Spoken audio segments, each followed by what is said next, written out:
Ina maana kazi ya mitume ni kuwafuata watu wenye dhambi, kuwarejesha kwenye neema ya kumjua Mwenyezi Mungu ni mmoja na wao ni mitume. Sasa na kutoeni nasaha hizi Waislamu, watu wengi sana tumechukulia dini kama sehemu ya ushabiki au ya mchezo. Mungu akajalia huyu mtu akawa Muislamu, akaiona haki na akaifuata. Na bahati nzuri mimi nampenda sana ndugu yangu, hana kibri, hana maneno ya matusi au ya kashfa au kuzalilisha. Yeye anakuambia anataka kufundisha na sisi tufundishe.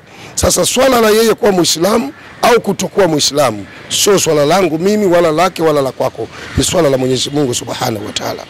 Na kwa kauli ya mtume anasema atakayemuingiza mtu mmoja katika Uislamu ni bora kuliko vilivyomo katika mbingu na ardhi. Mungu akajalia akaleta neema yake, wallahi thumma wallahi, watu kama hawa wakaiona haki na wakaifuata, tunapata neema kubwa sana kwa Mwenyezi Mungu Subhanahu wa Ta'ala. Mwenyezi Mungu anamalizia na maandiko ya Mungu ndani ya Qur'an, sura ya 2, sura Al-Baqara aya ya 2, anasema hiki ni kitabu kisichokuwa na shaka ndani yake. Kitabu hiki kinawaongoza wale wanaomcha Mwenyezi Mungu, wanaoamini yanayoonekana na yasiyoonekana, maadamu wamesemwa na Mwenyezi Mungu na mtume wake. Mungu anasema ndio kazi ya kitabu. Ukishuka chini ya aya anasema kisha wakatoa vile walivyovichuma kwa mikono yao. Idara hii ya uchumi, watukufu wa Kiislamu, ni idara nyeti sana. Napenda kuizungumza idara hii. Ni idara muhimu sana, idara ya uchumi. Hata serikali zote zinazotawala duniani. Sasa hivi Kenya kuna kampeni, Raila Odinga anataka urais, ndugu yangu Ruto anataka urais. Wasikilizeni maneno yao. Kila mmoja anasimama anasema mimi nitawafanyia ili na ili na ili wa Kenya, nitawatengenezea maisha, nitawaboreshea maisha. Uwezi kuwa kiongozi wewe wa dini hutaki kumanage huu uchumi, hiyo jamii utaisaidiaje? Kwa sababu Uislamu sio dini ya msikitini tu, ni dini ya ndani ya msikiti na nje. Uislamu ni dini ambayo inakubaliana na mfumo mzima wa maisha ya mwanadamu. Sasa kama sisi tuko tunaangalia akela tu, na kuna dua tunaiomba wakati wa sala, tunasema Rabbana atina fi dunya hasana wa fil akhirati hasana, Mwenyezi Mungu tupe duniani sana na kesho akhera utupe. Kama ingelikuwa tunafuata akhera tu, kwa nini hii dua Rabbana atina fi dunya hasana tunaiomba? Leo kuna Watanzania wako Marekani, wako Faransa, wako Canada, wako Uingereza, wako Belgium, Germany, Omani, duniani kote watu wamesambaa kutafuta maisha. Na utakapoyapata maisha, basi hata akhera yako unaweza kaipata.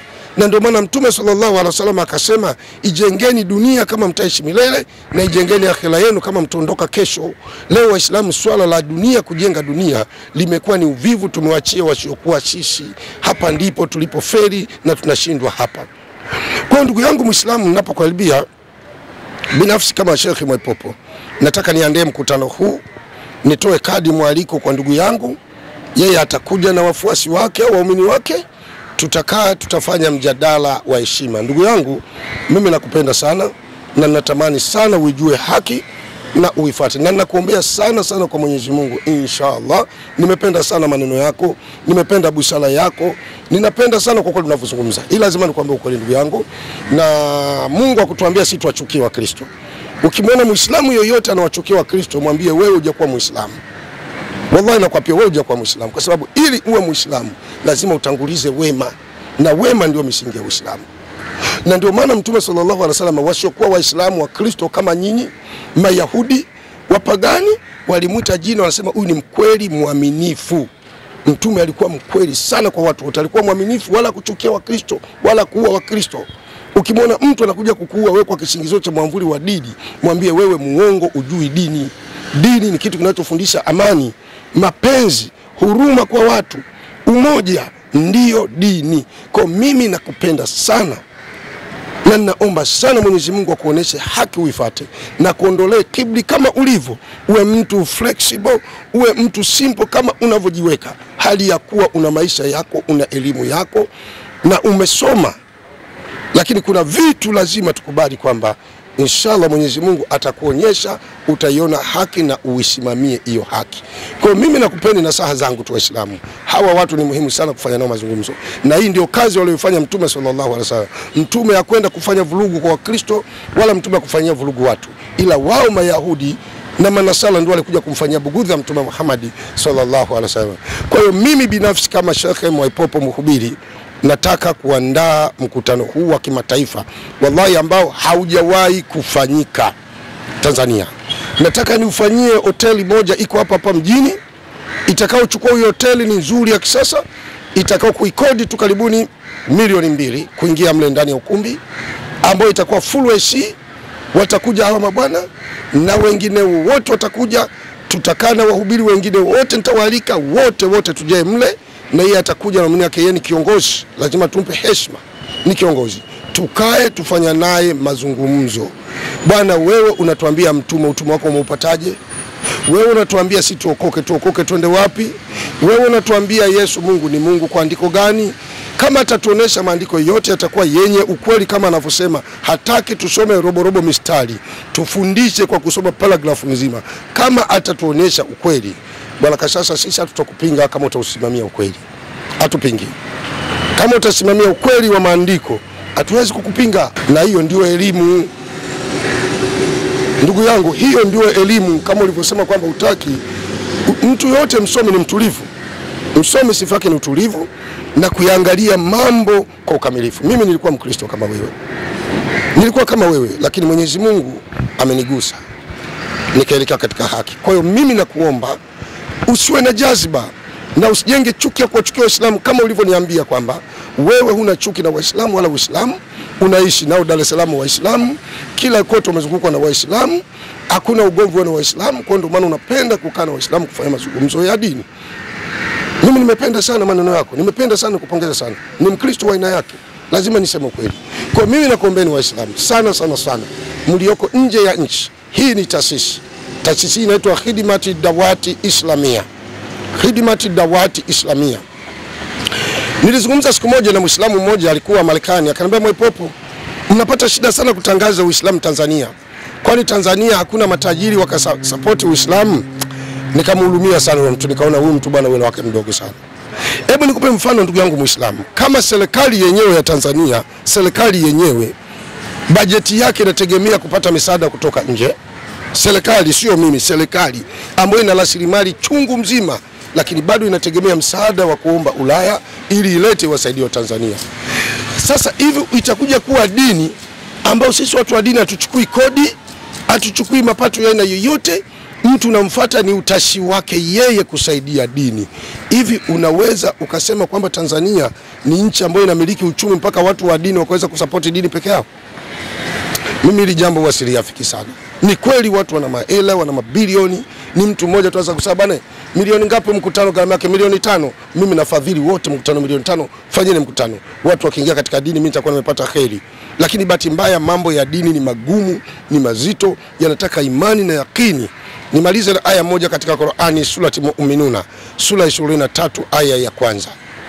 Mwenyezi Mungu anasema umefaulu waumini wa kweli. Wako waumini waongo, wanamdanganya Mungu, wale tunaita msambitu na wanafiki, Waislamu waongo. Lakini aya hii Mungu anachuja, anasema wamefaulu Waislamu wa kweli. Wale wanaosali sala zao kwa kunyenyekea, wakawa na unyenyekevu sana, kisha wakajiepusha na mambo ya kipuuzi. Mambo ya kipuuzi wanaviona, wanasema kama vile kucheza bao, kucheza makarata, kucheza mazumari, kusikiza mamiziki. Muislamu mzima unamkuta kwenye bao, nimekula jakula yuko macho, nimelala yuko macho, nimesafiri amekaa, mambo ya hovyo tu. Sasa Mungu anasema wakajiepusha na mambo ya kipuzi na nguzo ya zaka wakaizingatia. Yaani ukizingatia nguzo ya zaka au ukatoa sadaka, wewe ndio muumini, umefaulu. Na wakazilinda tupu zao, Mungu anasema zikawa kwa ajili ya wake zao wale wanaomiliki mikono yao. Sasa nimetoa hili andiko kwa sababu silazimisha pepo, usifikiri peponi utakwenda kwa akili zako wewe. Peponi tutakwenda kwa mujibu wa Qur'ani na sunna za Mtume sallallahu alaihi wasallam. Tukashika vile vitu, tukashika sunna za Mtume kwa magigo. Mtume anasema hapo ndo tutakwenda janna. Lakini vinginevyo ndugu zangu Waislamu, tunapoteza muda, tunacheza mark time, tunacheza ngoma ya kisengele, nyuma mbele tunakwenda tunarudi nyuma. Hakuna chochote, wala yazidi dhalimina ila khasala. Huu ndio kweli. Na Mwenyezi Mungu alimwambia Mtume Muhammad sallallahu alaihi wasallam, akhera ndio yenye kubakia. Yani akhera ndio yenye kubakia. Fanya utakavyofanya na dunia, hangaika. Ukisoma surati Al, sabihisma rabbika ala alladhi khalaqa fasawa, tukuze jina la Mola wako aliyoitengeneza dunia hii kwa usawa sawa kabisa, hakuna hata mabonde. Ndugu zangu Waislamu, tupunguze sana tamaa ya dunia. Na ukisema ni mtu anakuambia wale bwana wale swange ubili tu wakae hivi, kama Waislamu hali hii hawajahimizwa, wanahimizwa wako hali hii hivi, ukikaa kimya wataiendesha dini? Jana, labda sikutaka kulisema ili niliseme kidogo, Mungu ni shahidi, ninayo simu hapa. Jana nimetumiwa juzi message, naeleza vizuri tu, wala sio ni aibu, nalieleza wazi, na nitakupeni namba zake. Kama mtu atataka nipigie simu nikupe namba zake, kijana umhoji kwa utaratibu. Huyu kijana yuko Mwanza, chuo cha udaktari pale Bugando, anachukua degree yake ya udaktari. Na kuelezeni tulipokwama watukufu wa Kiislamu. Huyu kijana alimaliza form 6, akasoma diploma ya udaktari ya uguzi, akamaliza diploma, akafanya kazi hospitali ya kanisa, chuo alichosoma cha kanisa Mwanza pale. Baadaye huyu kijana akaona, alisoma Sengerema, akaja Mwanza mjini Bugando, akaja kuchukua degree yake ili yawe general doctor. Huyu kijana alikuwa amefadhiliwa na kanisa Katoliki pale Mwanza. Kwa bahati mbaya kanisa baada ya kumuona hataki kuelekea misingi ya Kikristo, kanisa likamwambia sisi tunasitisha misaada kwako. Tulikuwa tunataka tukusponsor, lakini tumekuona hutaki kutii mamlaka.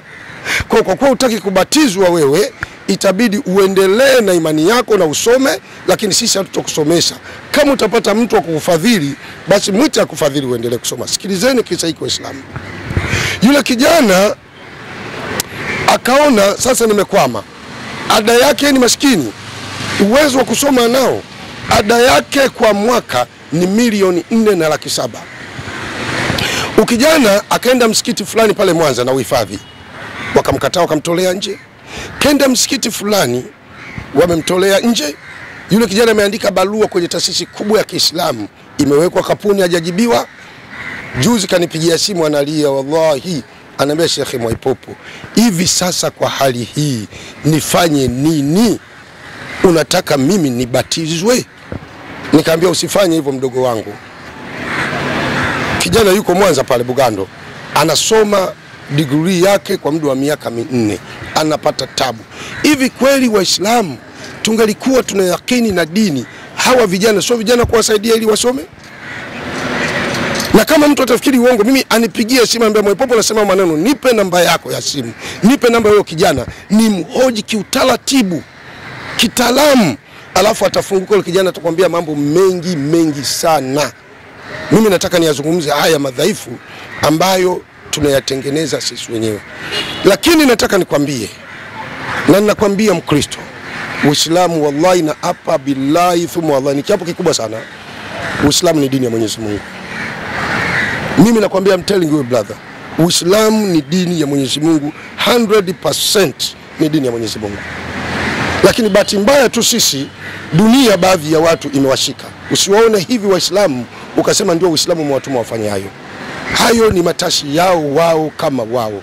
Mimi nakuomba tutakapoandaa mkutano, njoo, karibu sana, uje uone mafundisho ya Uislamu, na ninakukaribisha katika Uislamu.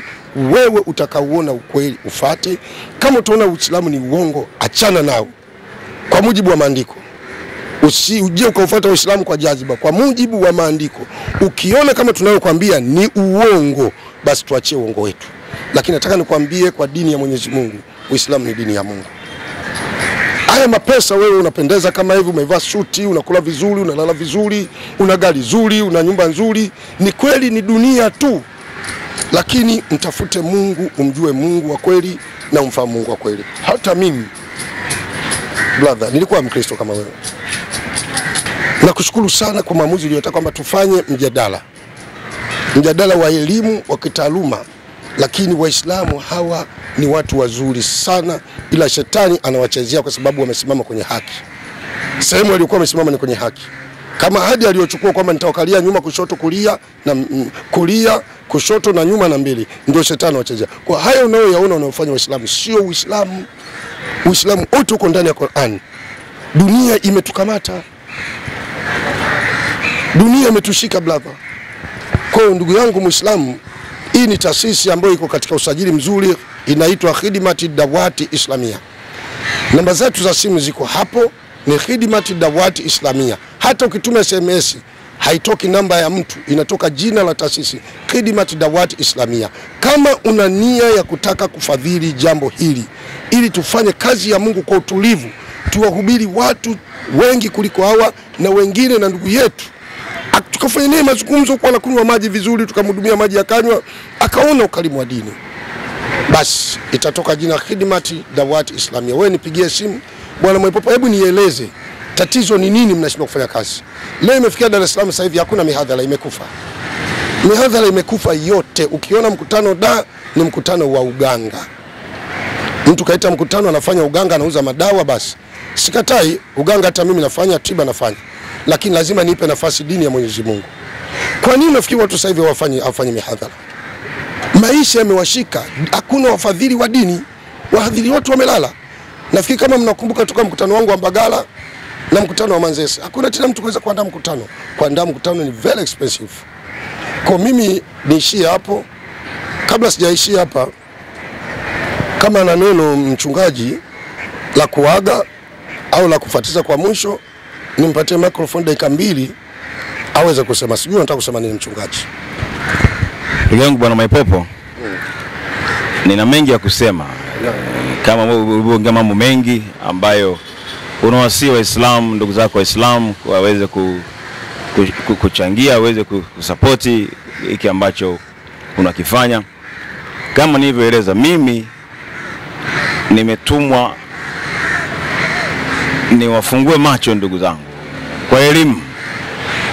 Kwa maana Biblia inasema kwa jinsi Mungu alipenda ulimwengu hata akamtoa mwanawe pekee ili kila muamini asipotee bali awe na uzima wa milele. Kuna elimu hapo. Biblia inasema ni mapenzi ya Mungu watoto wa Korintho kupata kujua hilo kweli. Sasa Mwaipopo ananiambia nitajua ukweli. Nikishaujua ukweli huo ni ufate. Mwaipopo nitawafundisha, ndio maana niko hapa kufundisha kwa upendo. Kwa Mungu hakuna ukweli, kwa Mungu kuna kweli. Ndio maana yeye jina lake ni kweli.